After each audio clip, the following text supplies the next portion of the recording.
नमस्ते बच्चों, motion learning में आप लोगों का स्वागत है। हम पी ब्लॉक चैप्टर पढ़ रहे हैं। उसमें हमारा आज का लेक्चर जो थर्ड लेक्चर है वह है हाइड्रोजन के प्रति क्रियाशीलता, यानी कि पी ब्लॉक के जो 15वें ग्रुप के जो एलिमेंट्स हैं उनकी हाइड्रोजन के प्रति क्रियाशीलता कैसी है उसके बारे में हम बात करेंगे। तो पहले हम बताते हैं कि हाइड्रोजन के साथ में ये जो प्रोडक्ट बनाते हैं या हाइड्रोजन के साथ में अभिक्रिया करते हैं तो ये कौन कौन से तत्व होते हैं। जैसे नाइट्रोजन ने यदि हाइड्रोजन के साथ में अभिक्रिया की तो आपको पता है NH3 बनाएगा और इसका नाम क्या होता है? अमोनिया। क्या होता है बेटा? अमोनिया। ऐसे ही फॉस्फोरस भी PH3 बनाएगा, इसका नाम है फॉस्फीन। फॉस्फीन। ऐसे ही आर्सेनिक तो बनाएगा आर्सीन।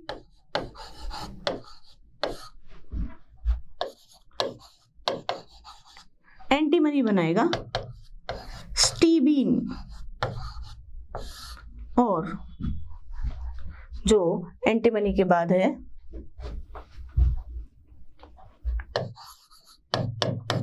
बिस्मिथ। बिस्मिथ जब अपना हाइड्राइड बनाता है तो कहलाता है क्या? बिस्मिथीन। बिस्मिथीन। तो हाइड्रोजन के साथ में अभिक्रिया करके 15वें ग्रुप के तत्व जो है वो अमोनिया, फास्फीन, आर्सिन, स्टीबिन और बिस्मिथीन यानी कि हाइड्राइड्स का निर्माण करते हैं। अब हम पहली बात करेंगे इन हाइड्राइड्स के संकरण और ज्यामिति की। हाइड्राइड्स का जो संकरण होता है, ज्यामिति होती है, वो किस प्रकार की होती है? पहले ही हाइड्राइड की हम बात करेंगे जो कि है अपना अमोनिया। आपको पता है नाइट्रोजन जो होता है उसके बाह्यतम कोश में 5 इलेक्ट्रॉन होते हैं। 5 इलेक्ट्रॉन में से 3 तो यहाँ पर बंध बना लेते हैं और 2 यहाँ पर लोन पेयर के रूप में प्रयुक्त रहते हैं। यहाँ पर ये जो अमोनिया है, अमोनिया, इसका संकरण इसके हाइब्रिडाइजेशन से निकालेंगे। आपको यदि हाइब्रिडाइजेशन निकालना आ गया बेटा तो आपको आराम से उसकी ज्यामिति वगैरह के बारे में पता लग जाएगा। तो इसका जो संकरण होता है वो होता है बच्चों sp3। sp3 संकरण में 1 s और 3 p कक्षक भाग लेते हैं। तो टोटल कितने हो गए बच्चे? 4। अब जब 4 ऑर्बिटल्स या कक्षक जब भाग लेते हैं तो जो ज्यामिति बनती है, आप VSEPR थ्योरी के अकॉर्डिंग आप ज्यामिति इसकी कैसी बनाते हैं? टेट्राहेड्रल। आप लोगों को नजर आ रही है टेट्राहेड्रल ज्यामिति? ये जो टेट्राहेड्रल ज्यामिति होती है वो कुछ इस प्रकार की होती है। इस ब्लैक पेन को मैं यहाँ रख देती हूँ। इस प्रकार की जो ज्यामिति होती है वो कैसी होती है बेटा? टेट्राहेड्रल ज्यामिति होती है। क्योंकि valence shell electron pair repulsion theory क्या बोलती है? VSEPR थ्योरी आप लोगों को पता होगा। Valence shell electron pair repulsion theory ये बोलती है कि बॉन्ड पेयर और लोन पेयर एक दूसरे से मैक्सिमम डिस्टेंस यानी कि जो अधिकतम दूरी और निम्नतम विस्थापन है ना, मैक्सिमम डिस्टेंस और मिनिमम रिपल्शन पोजीशन पर होना चाहिए। तो ये ही एक टेट्राहेड्रल ज्योमेट्री यहाँ पर बनती है। पर यहाँ पर देखो नाइट्रोजन के साथ में केवल 3 हाइड्रोजन ही बंध बना रहे, यानी कि बंध जो है वो कितने हैं? वो तो 3 ही है ना। तो फिर एक क्या है? लोन पेयर है।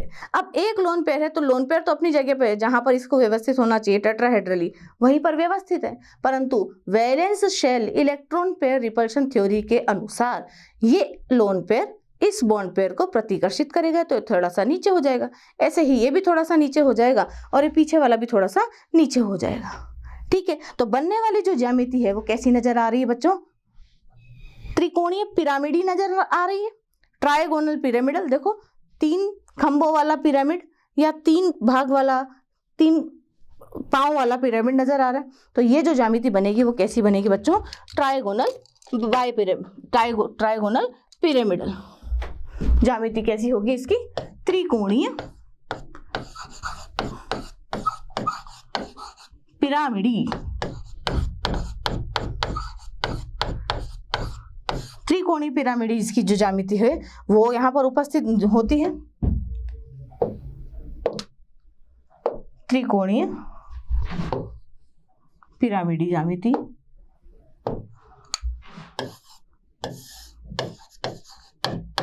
इसकी होती है और दिखाई कैसा देता है? देखिए, ये नाइट्रोजन आपका सेंट्रल एटम जिसके 3 बॉन्ड पेयर इस प्रकार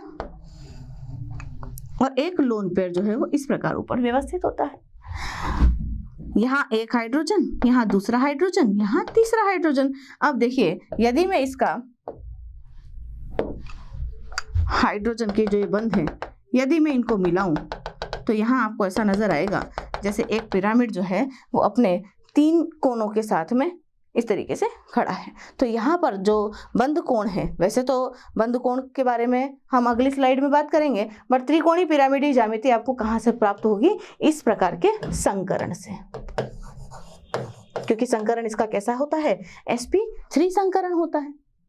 संकरण और ज्यामिति के बारे में मैंने आपको बताया। तो बाकी PH3, ASH3, SBH3, BiH3 सभी की जो ज्यामिति होती है वो कैसी होती है बच्चों? त्रिकोणीय पिरामिडीय ज्यामिति होती है। त्रिकोणीय पिरामिडीय ज्यामिति के बाद में हम बात करेंगे इसके बंध कोण की। बंध कोण की तुलना, बंध कोण क्या होता है कि जो सेंट्रल एटम होता है इससे जुड़ने वाले जो, जैसे नाइट्रोजन है, नाइट्रोजन से जुड़ने वाले जो हाइड्रोजन है या जो बाकी के जो तत्व होते हैं वो उसके साथ में किस कोण से बंध बना रहे हैं, वही कोण क्या कहलाता है? आपका बंध कोण कहलाता है। बंध कोण को समझने के लिए आपको VSEPR थ्योरी के अनुसार प्रतिकर्षण बल देखना पड़ेगा। अपनी जो VSEPR थ्योरी, वैलेंस शेल, संयोजकता कोश, इलेक्ट्रॉन, संयोजकता कोश में जो इलेक्ट्रॉन पेयर है उसमें रिपल्शन यानी कि प्रतिकर्षण की जो थ्योरी है, तो VSEPR थ्योरी के अकॉर्डिंग, थ्योरी के अनुसार VSEPR थ्योरी के जो अनुसार है वो प्रतिकर्षण किस प्रकार लगता है? प्रतिकर्षण किस प्रकार लगता है? सर्वाधिक प्रतिकर्षण जो होता है वो लोन पेयर, एक लोन पेयर दूसरे लोन पेयर को सर्वाधिक प्रतिकर्षित करेगा।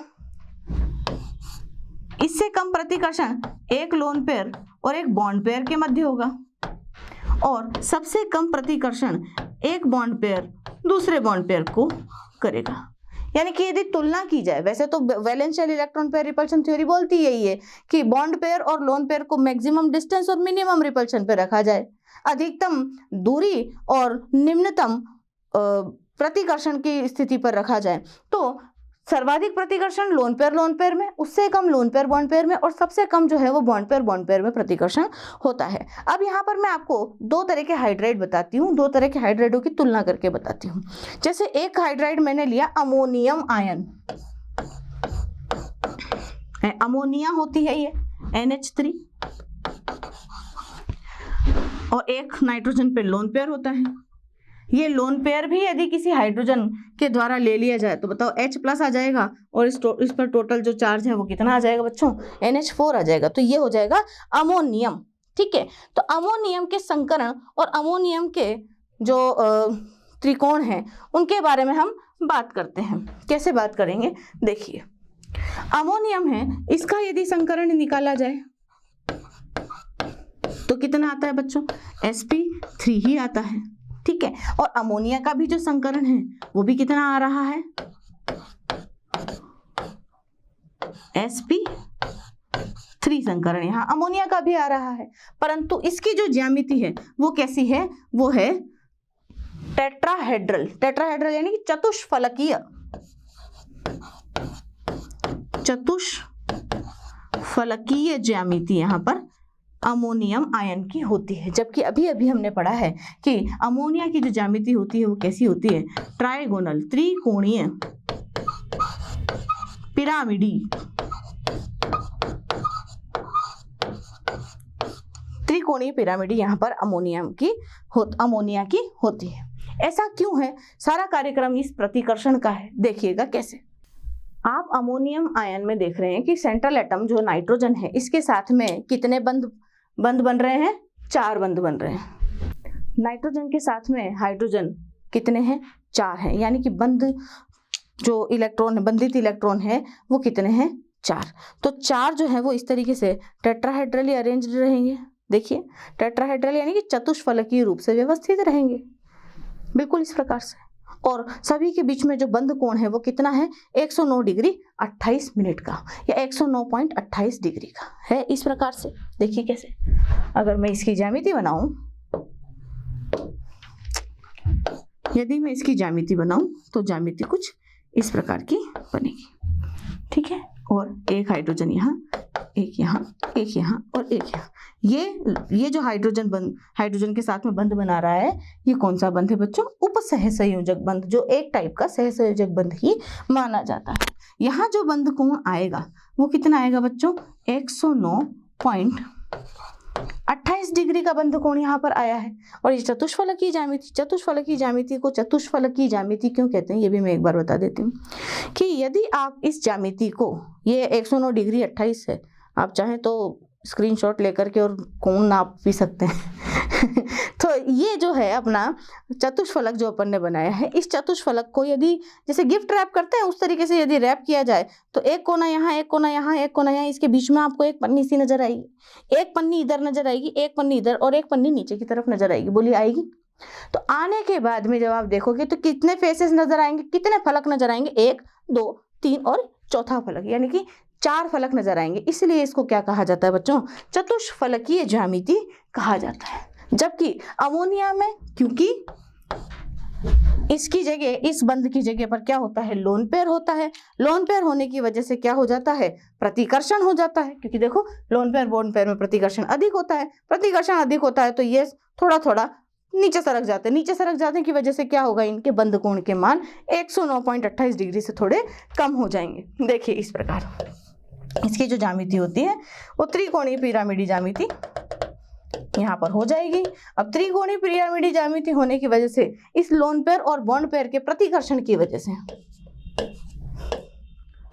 लोन पेयर बॉन्ड पेयर प्रतिकर्षण की वजह से यहाँ बंध कोण का जो मान होता है वो कितना आ जाता है, कम हो जाता है। 109 डिग्री 28 मिनट से कम होकर के 107.5 डिग्री का यहाँ पर बंध कोण रह जाता है। तो कारण क्या है, लोन पेयर बॉन्ड पेयर का प्रतिकर्षण। अब यदि हम बंध कोण की तुलना NH3 में, एक कारण तो ये है, NH3 में, PH3 में, ASH3 में, SBH3 में और BiH3 में करें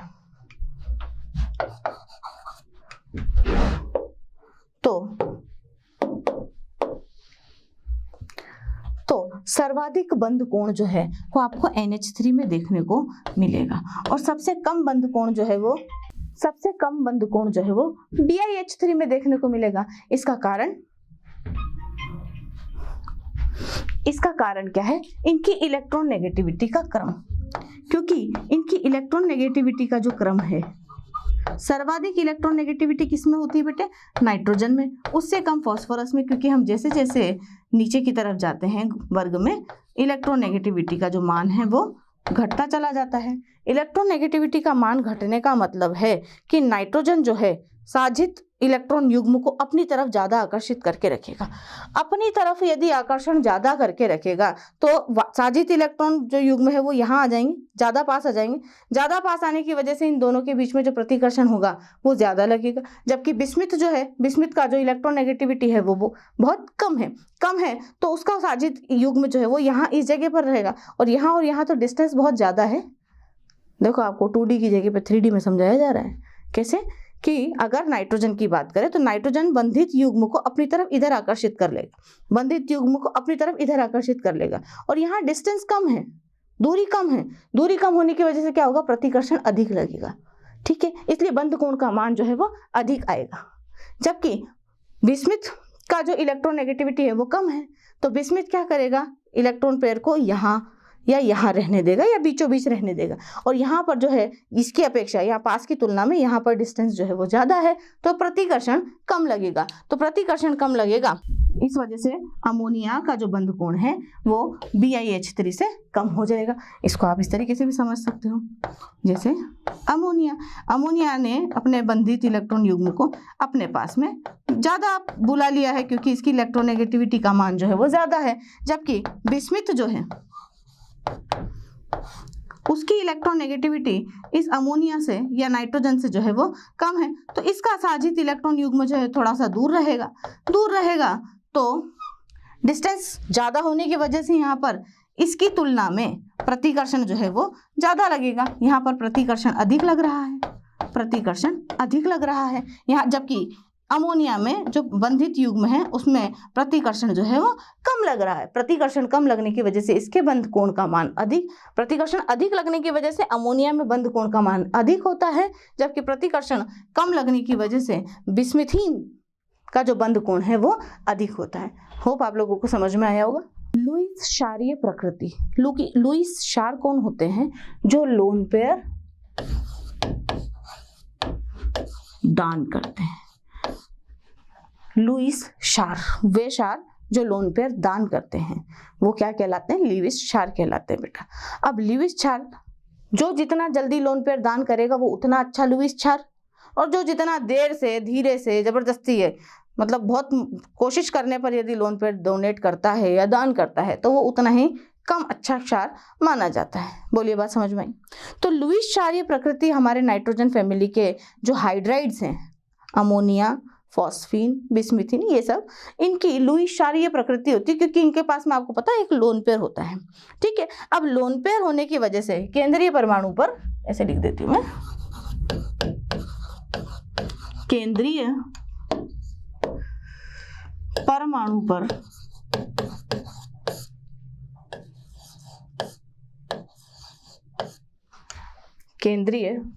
पर लोन पेयर उपस्थित होने के कारण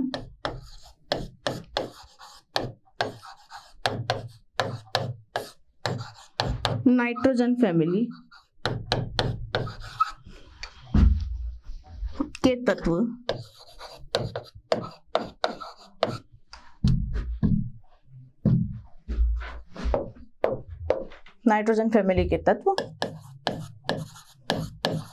लुईस क्षारीय प्रकृति दर्शाते हैं। अच्छी बात है।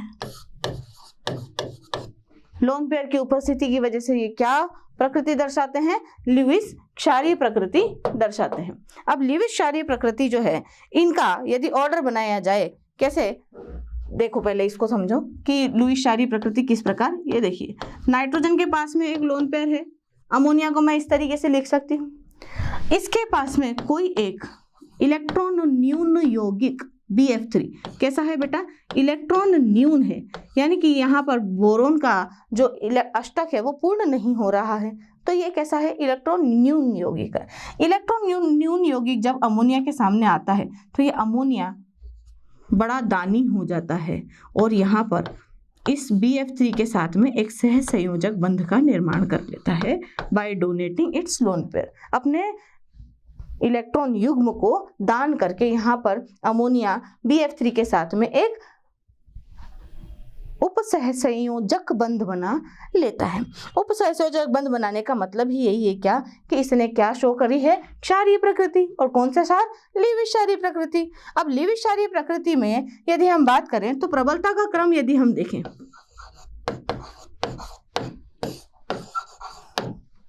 लुईस क्षारीय प्रबलता का क्रम यदि हम देखें तो NH3 PH3 ASH3 SBH3 और BiH3 यदि हम इनकी बात करें तो सबसे अच्छा जो लुईस क्षार है वो कौन होगा बच्चों? अमोनिया। अमोनिया सर्वाधिक अच्छा इन सभी में से लुईस क्षार होता है। इसका कारण देख लो, नाइट्रोजन जो है ये देखो हाइड्रोजन हाइड्रोजन हाइड्रोजन, और ये क्या है बेटे, लोन पेयर। ठीक है, यहाँ भी देखो फॉस्फोरस, अगर इनकी तुलना की जाए तो मैं दो तत्वों को लेकर के इनकी तुलना कर देती हूँ। तो देखिए नाइट्रोजन का जो आकार है वो छोटा है, ठीक है, इलेक्ट्रॉन नेगेटिविटी भी ज्यादा है ना, आकार भी छोटा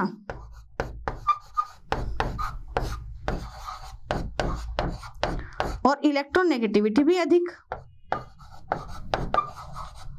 तो फिर क्या होगा, साजित इलेक्ट्रॉन युग्म जो है वो यहाँ व्यवस्थित हो जाएगा, यहाँ व्यवस्थित हो जाएगा, यहाँ व्यवस्थित हो जाएगा, और इसका साइज भी छोटा होता है। तो बताइए इस लोन पेयर और इस बॉन्ड पेयर के इलेक्ट्रॉनों के बीच में प्रतिकर्षण अधिक लगेगा, बोलिए लगेगा, प्रतिकर्षण कैसा लगेगा बेटा, अधिक लगेगा। जबकि अन्य जो तत्व होते हैं उनकी साइज जो होती है वो बड़ी होती है, यानी कि आकार जो है वो बड़ा होता चला जाता है।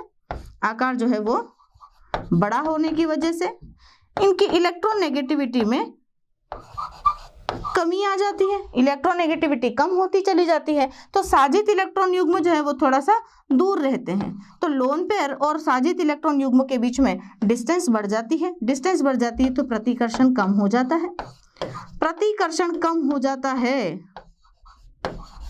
तो लोन पेयर के निकलने की संभावना भी कम हो जाती है, और प्रतिकर्षण अधिक होता है तो ये क्या कहेगा कि यार तू जल्दी से जा, है ना, तेरी वजह से मेरे को बहुत प्रतिकर्षण झेलना पड़ रहा है, तो तू जा यार, मैं इतना नहीं लड़ सकता इन तीनों से, क्योंकि ये तो भैया साजित युग्म बना रहे हैं, है ना, और मेरा क्या कंप्लीट कर रहे हैं, ऑक्टेट कंप्लीट कर रहे हैं, तेरा तो क्या है, तेरे को डोनेट कर दूंगा मैं, और तो भी मेरा ऑक्टेट कंप्लीट माना जाएगा। जबकि यहाँ स्थिति नहीं है ऐसी, यहाँ पे स्थिति क्या है, प्रतिकर्षण कम। भरोसा नहीं है ना कि अगर उधर ले गया तो, या फिर कोई हाई इलेक्ट्रोनेगेटिव एलिमेंट जुड़ गया तो इलेक्ट्रोनेगेटिविटी की कमी की वजह से प्रतिकर्षण यहाँ पर कम हो जाता है, प्रतिकर्षण कम हो जाता है तो इस लोन पेयर के दान होने की संभावना को कम कर देता है, जिसकी वजह से इसकी जो लुईस क्षारीय प्रकृति है उसकी प्रबलता जो है वो कम हो जाती है। समझ में आई होगी आपको बात। अगली बात हम करेंगे बंध की लंबाई की। बंध की लंबाई सीधी सीधी डिपेंड करती है कि भाई बंध लंबाई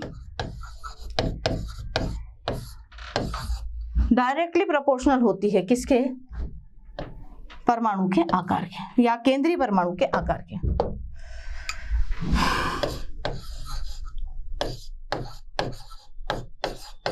केंद्रीय परमाणु आकार के डायरेक्टली प्रोपोर्शनल होती है। जैसे जैसे केंद्रीय परमाणु का आकार बढ़ेगा वैसे वैसे जो बंध लंबाई है वो भी बढ़ेगी, सीधी सी बात है। देखिए यदि मैं यहाँ पर आपको एक चीज समझाऊं कि यहाँ जुड़ने वाला जो एक एटम है वो तो है हाइड्रोजन, तो हाइड्रोजन तो भैया सभी में एक जैसी साइज का ही होता है, हाइड्रोजन तो एक ही जैसा होता है ना। अब अगर उससे जुड़ रहा है नाइट्रोजन तो बताओ ऐसा जुड़ेगा, नाइट्रोजन गोले माने जाते हैं ना, परमाणु जो है वो कैसे माने जाते हैं, स्फेरिकल शेप के माने जाते हैं। तो हाइड्रोजन और नाइट्रोजन यहाँ पर जुड़ के ऐसा एक छोटा सा बंध बनाएंगे, तो इसके नाभिक से इसके नाभिक तक की जो दूरी होती है वही क्या कहलाती है, आपकी बंध लंबाई कहलाती है ना। अब नाइट्रोजन की जगह फॉस्फोरस जुड़ा तो देखो फॉस्फोरस थोड़ा सा बड़ा होगा, तो फॉस्फोरस के नाभिक से लेकर के हाइड्रोजन के नाभिक तक की दूरी इतनी हो जाएगी। उसके बाद में अपना आर्सेनिक, देखो आर्सेनिक फॉस्फोरस से भी बड़ा, फॉस्फोरस से भी बड़ा, तो इसके नाभिक से इसके नाभिक तक की दूरी जो है वो बड़ी हो जाएगी। और बिस्मिथीन की यदि बात करें तो भैया बिस्मिथीन तो बहुत बड़ा है, तो हाइड्रोजन के नाभिक और बिस्मिथीन के जो नाभिक, बिस्मिथ जो है उसके जो नाभिक की डिस्टेंस है वो तो और ज्यादा हो जाएगी। तो बंध लंबाई जो है वो किस पर डिपेंड करती है, टोटल केंद्रीय परमाणु के आकार की बात करते हैं। तो देखिए NH3 PH3 सब पे लोन पेयर बनाना है, ASH3 SbH3 और BiH3 में सर्वाधिक बंध लंबाई जो है वो बिस्मिथीन की होगी। कारण मैंने समझा दिया, ये हाइड्रोजन सब में समान आकार का, ये लीजिए इस प्रकार। नाइट्रोजन भी छोटा ही है, तो नाइट्रोजन के नाभिक और हाइड्रोजन के नाभिक, ये हाइड्रोजन ये नाइट्रोजन, इनके नाभिक की जो दूरी होती है वही बंध लंबाई होती है। जबकि बिस्मिथीन देखो ये अपना हाइड्रोजन और बिस्मिथीन तो बहुत बड़ा है, ये लीजिए इतना बड़ा है बिस्मिथीन, तो मान लिया ना। बड़ा तो बिस्मिथीन भी नहीं, अपने को तो दिखता ही नहीं है, पर फिर भी हाइड्रोजन की तुलना में बिस्मिथीन का आकार इतना हो सकता है।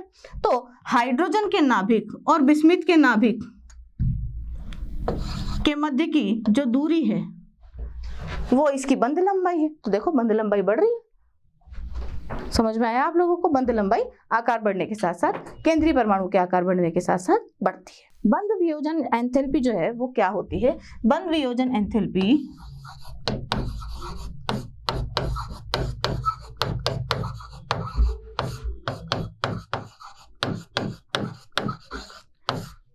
इनवर्सली प्रोपोर्शनल होती है बंध लंबाई के। बंध लंबाई जितनी अधिक होगी बंध को तोड़ना उतना ही आसान होगा। आपके हाथ में अगर बड़ी लकड़ी है तो उसको आप आसानी से तोड़ सकते हो, परंतु छोटी लकड़ी को यदि आपको तोड़ना हो तो थोड़ा आपको एनर्जी ज्यादा लगानी पड़ेगी। वही एक कारण है यहाँ पर बंध लंबाई और बंध वियोजन में रिलेशन का। ठीक है, तो बंध लंबाई और बंध वियोजन एंथैल्पी में यदि हम नाइट्रोजन, फास्फोरस, नाइट्रोजन का हाइड्राइड, क्योंकि हम हाइड्राइड्स की बात कर रहे हैं,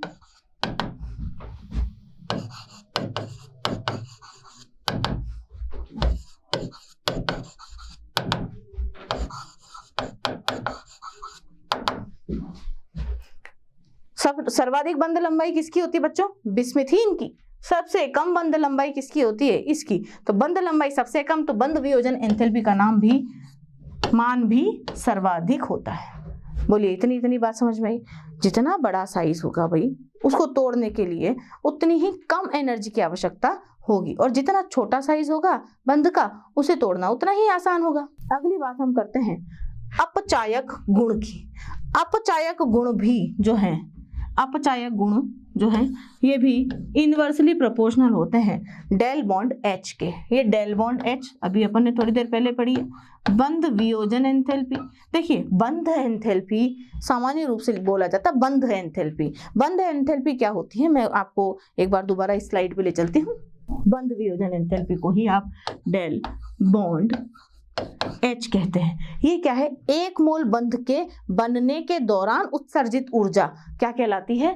बंध बनाने की ऊर्जा, बंध बनने की एंथैल्पी, या एक मोल बंध को तोड़ने के लिए आवश्यक ऊर्जा बंध वियोजन एंथैल्पी कहलाती है। अब बंध वियोजन एंथैल्पी बंध लंबाई के अकॉर्डिंग चेंज होती है, और बंध वियोजन एंथैल्पी या बंध ऊर्जा के अकॉर्डिंग अपना क्या चलते हैं? अपचायक गुण इनवर्सली प्रोपोर्शनल में, यानी कि जिसकी बंध एंथैल्पी ज्यादा होगी उसकी अपचायक गुण कम होंगे। देखिए तो सबसे कम और सबसे ज्यादा अपचायक गुण किसके होते हैं, जरा देखें आप।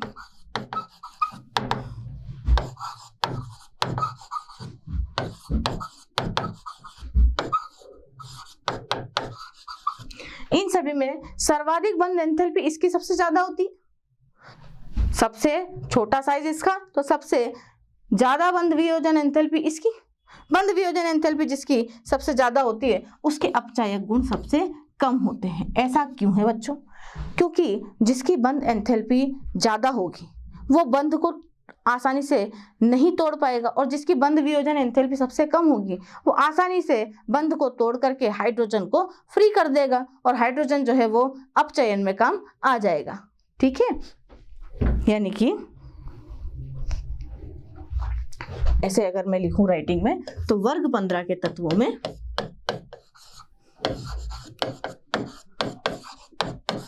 वर्ग 15 के तत्वों में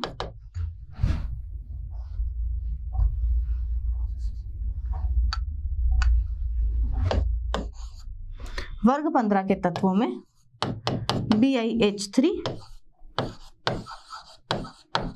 सबसे प्रबल अपचायक है। अब सबसे प्रबल अपचायक क्यों है? क्योंकि बिस्मिथीन का जो आकार है या बिस्मिथ का जो आकार है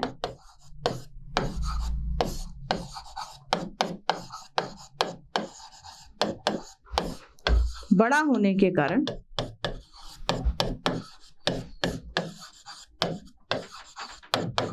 बिस्मिथ का आकार बड़ा होने के कारण जो BiH बंध है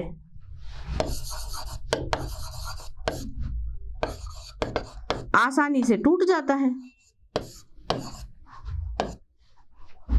आसानी से टूट सकता है,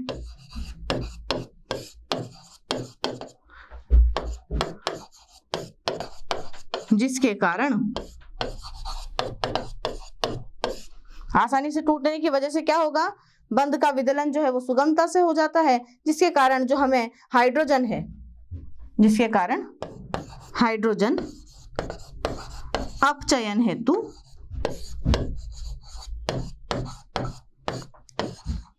उपलब्ध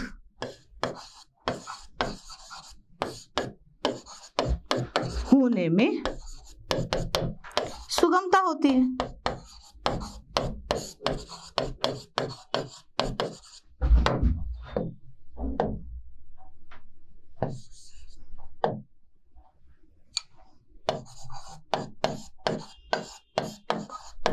इसलिए BiH3 जो है वो सर्वाधिक अपचायक या प्रबलतम अपचायक, सबसे प्रबल अपचायक होता है। क्यों? क्योंकि बिस्मिथ का आकार बड़ा है, बिस्मिथ का आकार बड़ा है तो Bi और H बंध को तोड़ने में आसानी होगी तो क्या होगा कि हाइड्रोजन जो है वो हमें अपचयन हेतु आसानी से उपलब्ध हो जाएगा। तो ये सबसे ज्यादा अपचायक और वो सबसे कम अपचायक गुण प्रदर्शित करता है। देखिए क्वथनांक की बात करें तो क्वथनांक का जो मेजर फंडा है वो ये है कि क्वथनांक जो है वो डायरेक्टली प्रोपोर्शनल होते हैं अपने अणुभार के। अणुभार जितना अधिक होगा उसका क्वथनांक भी अधिक होगा। क्वथनांक अधिक होने का मतलब है कि आप किसी भी परमाणु को या अणु को इतनी ऊर्जा दें कि वो लिक्विड से गैस में कन्वर्ट हो जाए, है ना। अब लिक्विड से गैस बनाना है आपको, है ना, यानी कि उसको गर्म करके हवा में उड़ाना है ना। जितना भारी भरकम प्राणी होगा, एटम या मॉलिक्यूल होगा, उसको उतनी ज्यादा एनर्जी देनी पड़ेगी, देनी पड़ेगी। तो भैया परमाणु भार पर डिपेंड करेगा क्वथनांक, है ना। जितना भारी भरकम प्राणी होगा वो उतनी ऊर्जा लेगा और हवा में, है। और जितना छोटा आदमी होगा उसको एनर्जी की जरूरत उतनी ही कम पड़ेगी, जरा सी आग लगा और उड़ाओ, है ना। तो क्वथनांक और अणुभार जो है वो एक दूसरे के डायरेक्टली प्रोपोर्शनल होते हैं। परंतु अब यहाँ देखो आप क्वथनांक में फॉस्फीन, आर्सीन, देखो इनका जो परमाणु भार है, आर्सीन का परमाणु भार फॉस्फीन के परमाणु भार से, आर्सीन का परमाणु भार फॉस्फीन के परमाणु भार से अधिक होता है। परंतु अमोनिया का परमाणु भार तो इससे भी कम होता है ना। परंतु यदि क्रम क्वथनांक का हम देखें तो क्वथनांक का जो क्रम है वो इस प्रकार से आता है।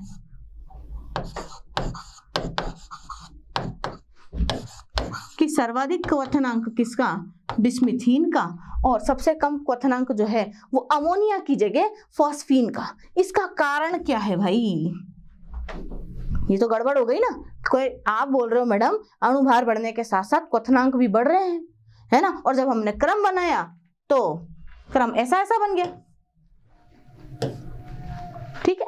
क्रम बनाया तो क्रम ऐसा ऐसा बन गया। इसका कारण क्या है कि अमोनिया का क्वथनांक ज्यादा होता है।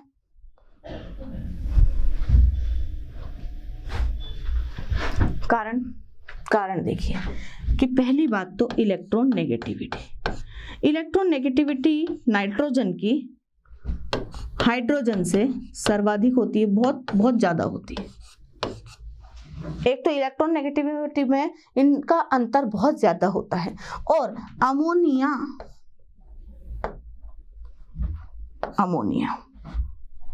ऐसे बनाऊंगी मैं, अमोनिया ये, ठीक है। और एक मॉलिक्यूल अमोनिया का दूसरे मॉलिक्यूल अमोनिया के साथ में इस तरीके से।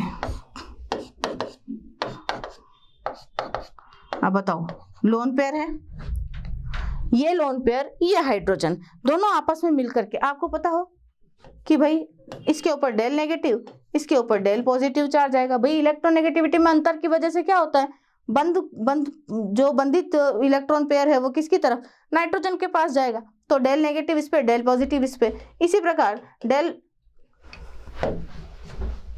आंशिक धनावेश और आंशिक ऋणावेश यहाँ पर आ जाते हैं। तो आंशिक ऋणावेश इस पर और आंशिक धनावेश इस पर आ जाता है।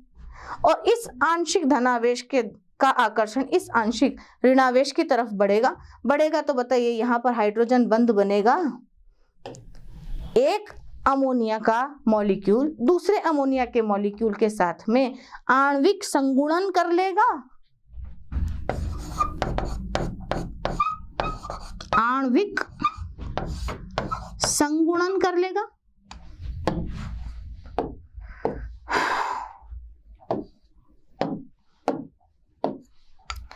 आणविक संगुणन ये कर लेंगे आपस में, और आणविक संगुणन करने की वजह से ये जो है भारी हो जाएंगे तो ये इससे भी भारी हो जाएंगे, अणु भारी इनका और ज्यादा बड़ा हो जाएगा। डाइमर बना लिया भाई, द्विलक बना लिया इन लोगों ने, द्विलक बना लिया, तो आणविक संगुणन और हाइड्रोजन बंध बनने की वजह से यहाँ पर क्या होता है, इसका अणुभार आर्सीन से भी अधिक हो जाता है। अब आपको पता है ना, नाइट्रोजन हाइड्रोजन बंध बना लेता है, या हाइड्रोजन बंध कब बनता है, देखिए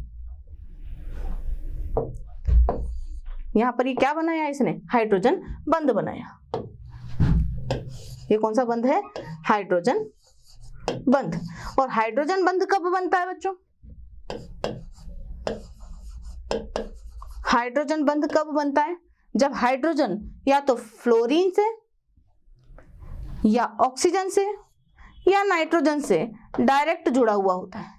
ऐसा हाइड्रोजन जो नाइट्रोजन से या फ्लोरीन से या ऑक्सीजन से डायरेक्ट जुड़ा होता है वो हाइड्रोजन बंध बनाता है। या फिर मैं बोलती हूं कि हाइड्रोजन बंध कब बनाता, जब उसके पास फोन आता है।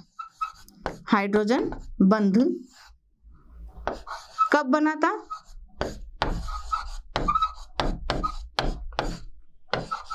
जब फोन आता। फोन मतलब PHONE फोन नहीं, फोन आता।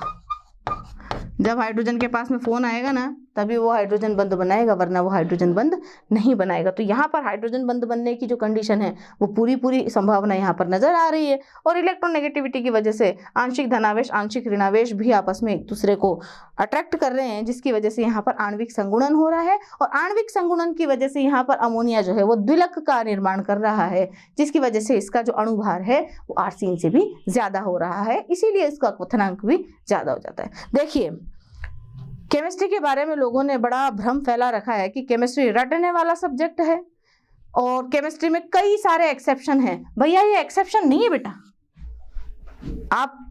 आपने सुना होगा कि यहाँ पर ये एक्सेप्शन है, यहाँ केमिस्ट्री में किसी तरह का कोई एक्सेप्शन नहीं होता। There is no exception in chemistry, only explanation in chemistry. अगर एक्सप्लेन करना आता है तो कारण है, नहीं आता है तो एक्सेप्शन है। यहाँ कारण है ना, यार सीधा सीधा देखो, लॉजिक लगाओ, लॉजिकल है केमिस्ट्री, रटने वाला सब्जेक्ट ही नहीं है। आपको इलेक्ट्रोनेगेटिविटी के बारे में पता होना चाहिए, इलेक्ट्रोनेगेटिविटी के बाद में बंध कब बनाएगा कब नहीं बनाएगा, इतना लॉजिक लगाना पड़ेगा, तब जाकर के आप इसका आंसर दे पाओगे, वरना तो एक्सेप्शन ही है दुनिया के लिए। ठीक है, तो there is no exception in chemistry, only explanation. Clear. अगला पॉइंट अन्य टॉपिक है, अन्य हाइड्राइड। देखिए जो 15 के वर्ग के जो तत्व हैं वो हाइड्रोजन के साथ में बंध बना करके क्या बनाते हैं, हाइड्राइड बनाते हैं। हाइड्राइड बनाते हैं तो वर्ग 15 के जो कुछ तत्व हैं वो विशेष प्रकार के हाइड्राइड भी बनाते हैं। विशेष प्रकार के हाइड्राइड्स देखिए, जैसे कि आपको देखने को मिलेगा कभी कभी N3H, इसका नाम होता है हाइड्रेजोइक अम्ल। कौन सा अम्ल बच्चों, हाइड्रेजोइक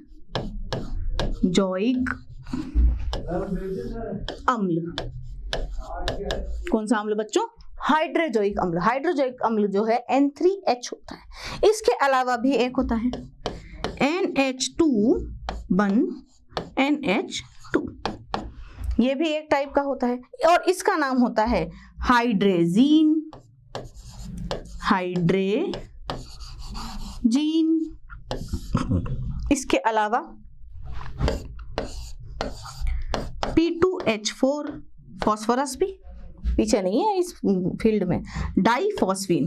डाईफॉस्फीन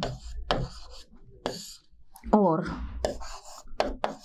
AS2H4, आर्सिन बोलते हैं ना, वैसे ही ये भी कौन है, डाई आर्सिन।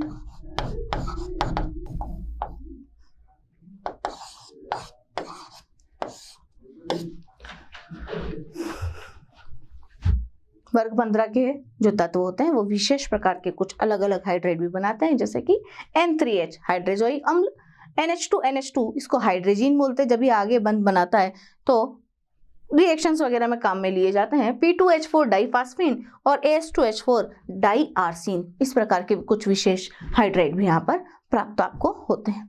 तो हाइड्रोजन के साथ में नाइट्रोजन जो फैमिली है वो हाइड्राइड बनाती है, और हाइड्राइड बनाने के साथ साथ ही ये कुछ इस प्रकार के विशेष हाइड्राइड भी बनाते हैं, जिनकी तुलना जो है हमने आपस में इनकी कर ली है। आई होप आप लोगों को ये चीज़ समझ में आई होगी। हाइड्रोजन नाइट्रोजन फैमिली के जो हाइड्राइड्स हैं वो आज हम लोगों ने टॉपिक में पढ़े हैं। श्रुति मालवीय की तरफ से आप सभी को बहुत बहुत धन्यवाद। नमस्कार। आशा करता हूं हमारे टॉप एजुकेटर का यह लेक्चर आपको पसंद आया होगा।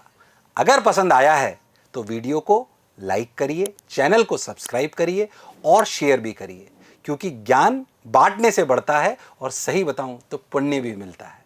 मुझे सुनने के लिए बहुत बहुत धन्यवाद। Thank you.